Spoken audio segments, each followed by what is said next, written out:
Yesus, dia selamat. Orang kaya ini ketemu Yesus tidak selamat. Wah.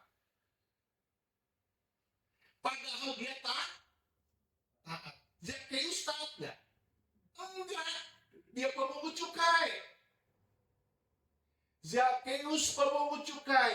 Tapi ketika Tuhan Yesus meminta dia turun dari pohon itu, dan Zakheus diminta untuk menyiapkan makan bagi Yesus, Yesus mau mampir ke rumah dia. Zakheus ketemu Yesus. Zakheus bilang apa?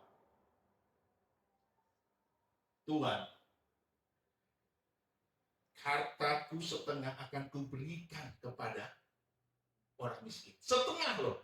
Akan kuberikan kepada orang miskin. Lihat, dia seperti unta itu. Zakheus persis seperti unta itu. Melepaskan bebannya. Hartaku setengah akan kuberikan kepada orang miskin. Dan kalau ada aku mengumpas atau mengambil milik orang lain, melakukannya dengan tidak benar, aku bersedia mengembalikannya 4 kali lipat. Zakheus ketemu Yesus selamat. Apa Tuhan bilang? Di kitab Lukas 19. Mari kita lihat. Ini kata Zakheus. Lukas 19 ayat ke-8 dan ke-9, 10. Demikianlah firman Tuhan.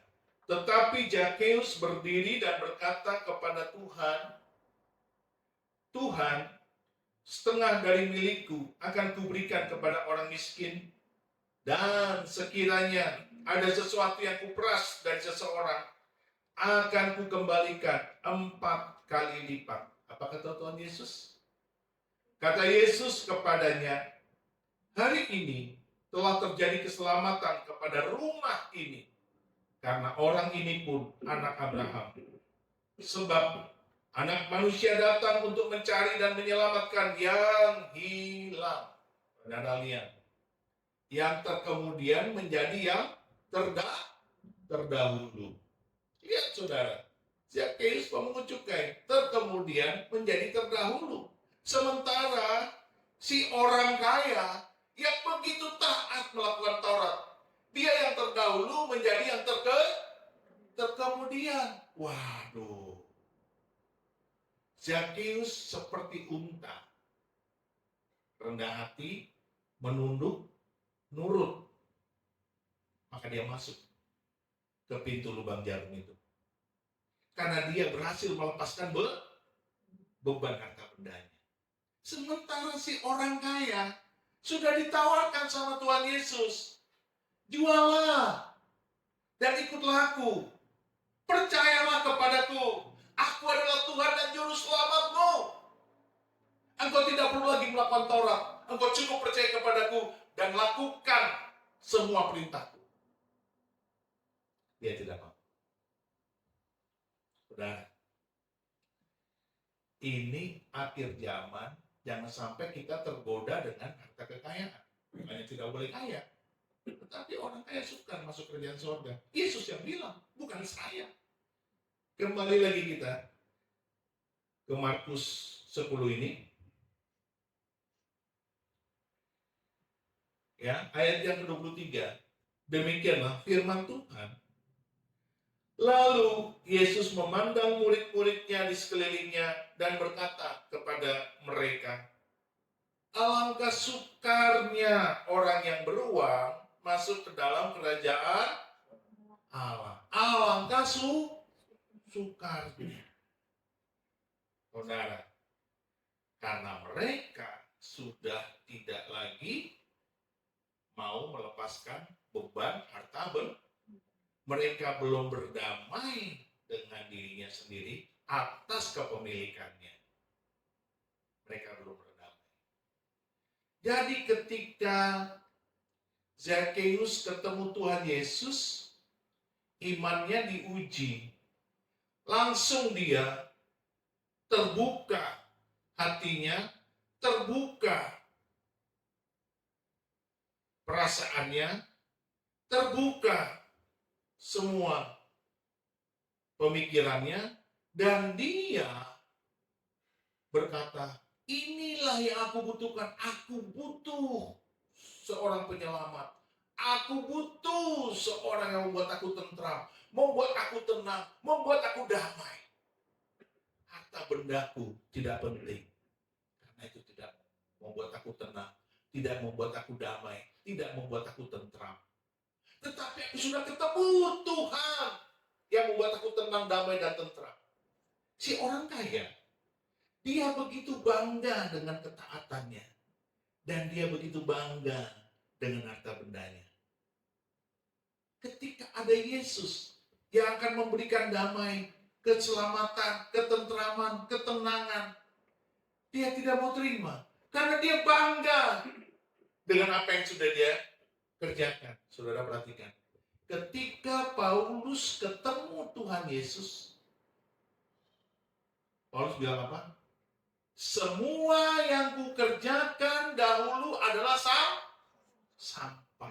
Harusnya si orang kaya ini ketemu Tuhan Yesus. Apa yang dia kerjakan dahulu, semua ketaatannya kepada Taurat, itu adalah sampah. Seharusnya seperti itu.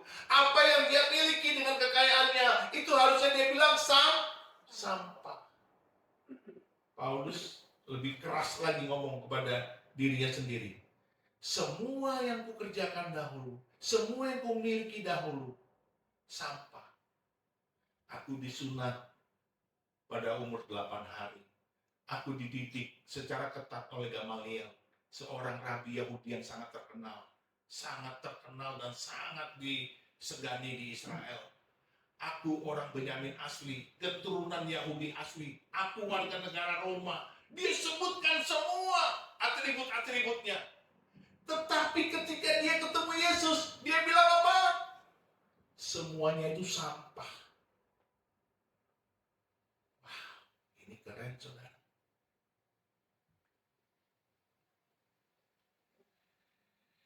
Si orang kaya tidak berani bilang semuanya itu sampah. Ketaatannya sampah, kekayaannya sampah. Gak berani. Lalu Yesus bilang apa? Saudara lihat ayat 21. Demikianlah firman Tuhan. Tetapi Yesus memandang dia dan menaruh kasih kepadanya. Lalu berkata kepadanya. Saudara lihat. Memandang kepadanya dan menaruh kasih. Saudara, kita di sini bersusah payah mendapatkan kasih Tuhan. Kita berdoa, kita memuji, menyembah Tuhan, kita ingin merasakan kasih Tuhan. Ini orang sudah ketemu Yesus dan sudah mendapatkan kasih Yesus. Karena Yesus memandang kepada dia dengan kasih. Kok dia nggak bisa merasakan? Kenikmatan apa lagi yang engkau dustai, saudaraku? Kenikmatan apa lagi? Ini kan indah banget loh. Ketemu Tuhan dan merasakan kasih-Nya. Tuhan bilang, jualah seluruh hartamu. Bagikan itu kepada orang miskin. Engkau ikut aku. Dia nggak mau. Dia nggak mau. Untuk apa engkau memiliki seluruh dunia, tetapi engkau kehilangan nyawamu? Halo? Untuk apa?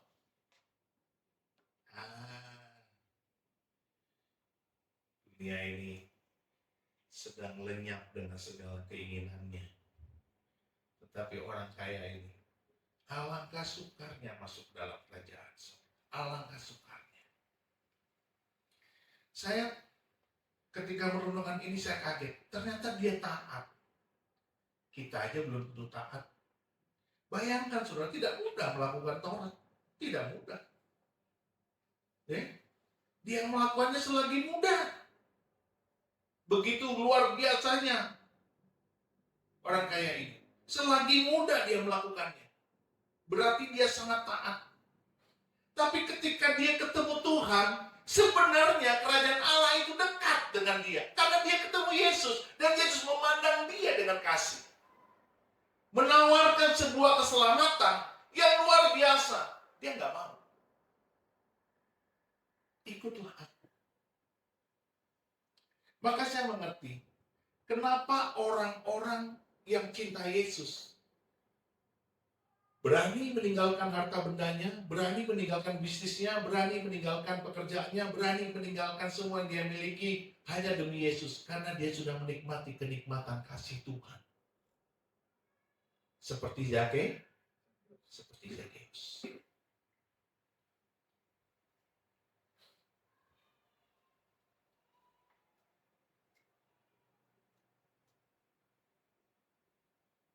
Tapi banyak anak Tuhan ketika bertobat dan percaya Yesus, setengah-setengah mengikuti Tuhan.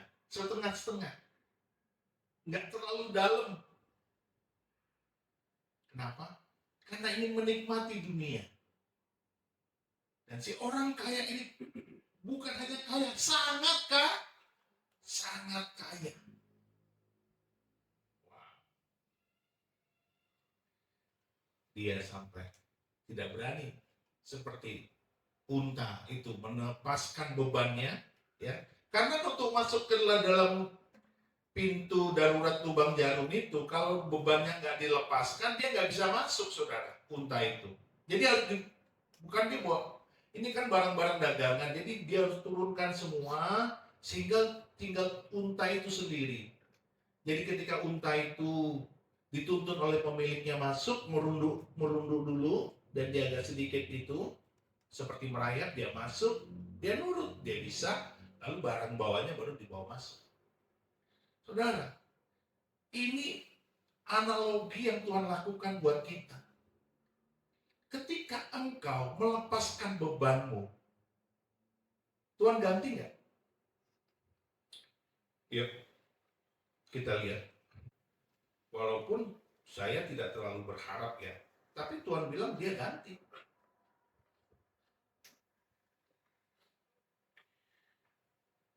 Markus 10 ayat 28 sampai dengan ke-31. Demikianlah firman Tuhan. Berkatalah Petrus kepada Yesus, kami ini telah meninggalkan segala sesuatu dan mengikut Engkau. Jawab Yesus, aku berkata kepadamu, sesungguhnya setiap orang yang karena aku dan karena Injil meninggalkan rumahnya, saudaranya laki-laki, atau saudaranya perempuan, ibunya atau bapaknya, anak-anaknya, atau ladangnya. Orang itu sekarang pada masa ini juga akan menerima kembali 100 kali lipat. Rumah, saudara laki-laki, saudara perempuan, ibu, anak, dan ladang. Sekalipun disertai berbagai penganiayaan. Dan pada zaman yang akan datang, dia akan menerima hidup yang kekal. Tetapi banyak orang yang terdahulu akan menjadi yang terakhir, dan yang terakhir akan menjadi yang terdahulu. Karena murid-murid tercengang atas penjelasan Yesus terhadap orang kaya yang taat itu, murid-murid kan merasa minder. Kenapa? Karena mereka melihat bahwa orang kaya yang taat aja nggak bisa masuk surga, ya kan? Apalagi mereka ini kan bukan taat, murid-murid ini. Mereka ini nggak taat. Tetapi ketika anugerah Yesus berikan kepada mereka, hanya dengan iman mereka selamat. Mereka bingung, nggak bisa ngerti. Karena selama ini dengan mata kepala mereka sendiri, dari kecil sudah diajarkan sampai dewasa. Orang yang melakukan Taurat akan hidup oleh karenanya. Itu kebenarannya. Perjanjian lama. Makanya saudara, kalau orang sudah dari kecil diajar kebenaran yang salah, itu pasti terindoktrinasi dan tidak bisa lagi diubah, susah.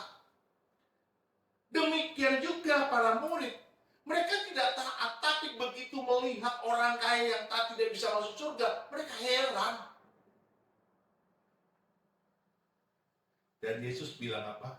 Bukan masalah hartanya saja yang penting, tapi harus ikut Yesus. Nah, para murid ini ikut Yesus.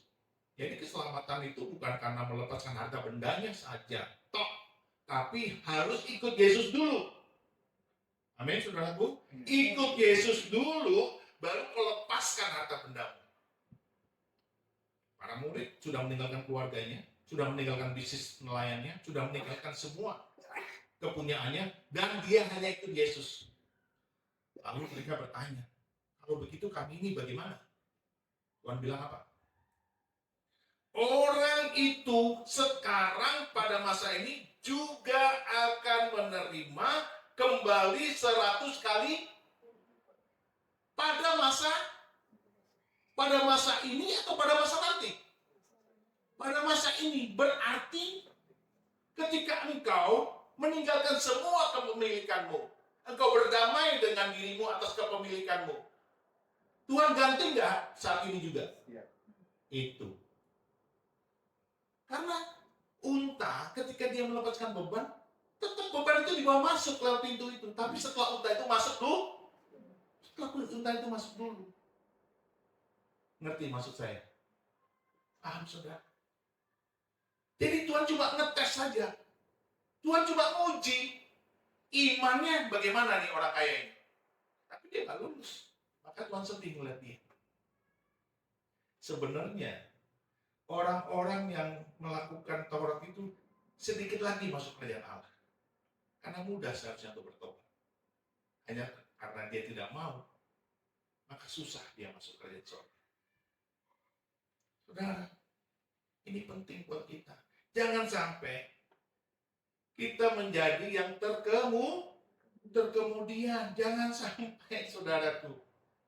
Zakeus yang terkemudian menjadi terdahulu. Orang kaya ini yang terdahulu menjadi yang terkemudian.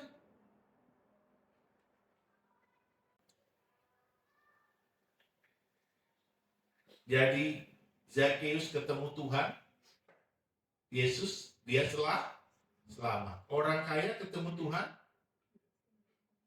orang sangat kaya ketemu Tuhan, tidak selamat, kehilangan keselamatan. Ini sama seperti Ayub. Ayub kehilangan kepemilikannya dalam 1 hari. Lembu sapinya dirampas dalam 1 hari. Kambing dombanya dirampas dalam 1 hari. Untanya dirampas dalam 1 hari. Bahkan anak-anaknya mati. Tapi dia tidak meninggalkan Tuhan. Bahkan dia ketemu Tuhan. Dia bilang, dari orang saja aku mengenal engkau. Tetapi sekarang aku mengenal engkau dengan mata kepalaku sendiri. Zakeus mengalami Tuhan langsung. Dengan keselamatannya yang tadinya hilang menjadi ketemu, dia langsung ketemu Tuhan. Orang sangat kaya yang tadinya begitu yakin dengan keselamatannya karena dia sangat taat kepada Taurat, ketemu Yesus untuk ikut dia nggak bisa, hilang keselamatan. Saudara, ayo mulai hari ini kita jangan terlalu terbebani dengan harta milik. Ya, salah satu contohnya sederhana. Salah satu contoh, kalau saudara nggak punya uang, kalau saudara sedang kosong, saudara sedang zero, coba berhentilah bersungut-sungut, komplain, berhenti coba. Karena Tuhan bilang apa? Janganlah kau khawatir tentang apapun juga. Janganlah kau khawatir. Ketika Tuhan bilang di Matius 6, janganlah kau khawatir, kita bisa katakan itu perintah Allah. Dengan kita khawatir.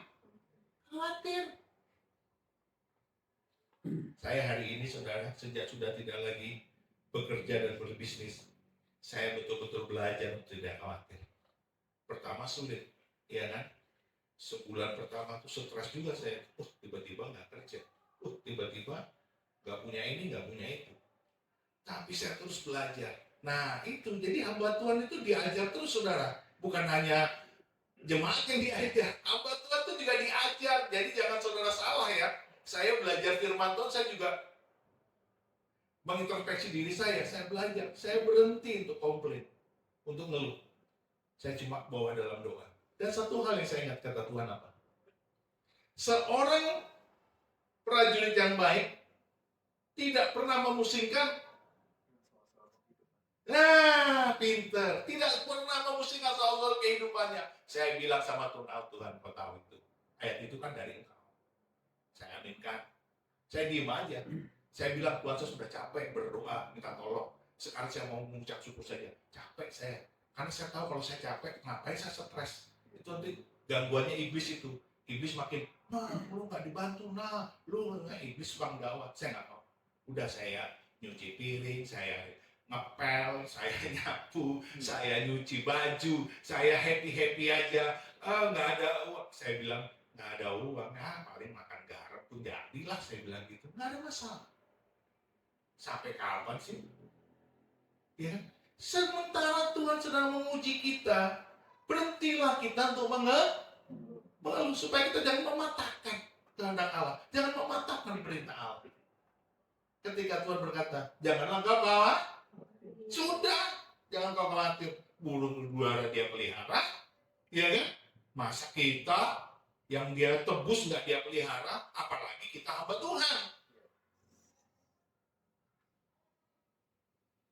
Yang ngomong dia cuma Tuhan.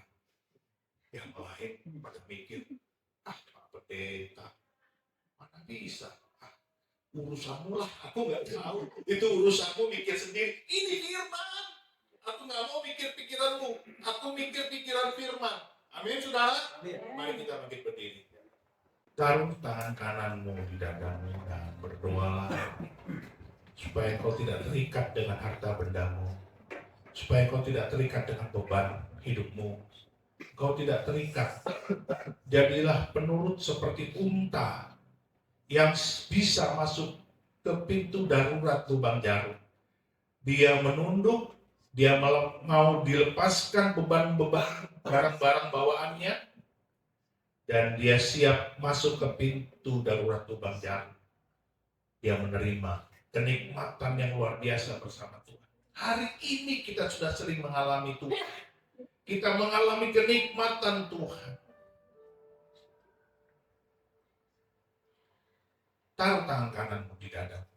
Berkatalah kepada Tuhan, Bapa, di dalam nama Yesus, jangan biarkan kami menjadi pribadi yang melawan kehendak-Mu, yang mematahkan perintah-Mu. Tapi biarlah kami menjadi pribadi yang menjadi penurut di hadapan-Mu. Apa yang Kau katakan kami aminkan. Kami sungguh-sungguh menurut Tuhan. Kami tidak mau untuk menjadi yang terkemudian. Kami mau yang terdahulu, Tuhan. Kami mau yang terdahulu, bukan yang terkemudian. Terima kasih Bapa. Oh, di dalam nama Yesus, terpujilah namamu Tuhan. Terpujilah namamu Yesus. Di dalam nama Yesus, saya mengucap syukur kepadamu. Walah masyikar. Naikkan syukur. Katakan amin. Terima kasih. Terpujilah namamu Yesus. Di dalam nama Yesus, kami serahkan tubuh, jiwa, dan roh kami. Kiranya penyertaan Tuhan sempurna, dan kami akan berjalan di dalam segala ketetapan kehendak-Mu. Dan biarlah sabda-Mu itu Tuhan kami lakukan hari demi hari. Dan kami terus belajar. Tuntunlah kami ya Roh Kudus, supaya kami menjadi taat seperti yang Tuhan kehendaki. Karena Engkau memandang kepada kami dengan kasih, dan Kau berkata, tinggalkan segala bebanmu dan ikutlah aku. Terpujilah namamu Yesus. Terima kasih Bapa. Di dalam nama Yesus kami telah Engkau berkati Tuhan. Terima kasih Bapa. Di dalam nama Yesus kita yang percaya berkata,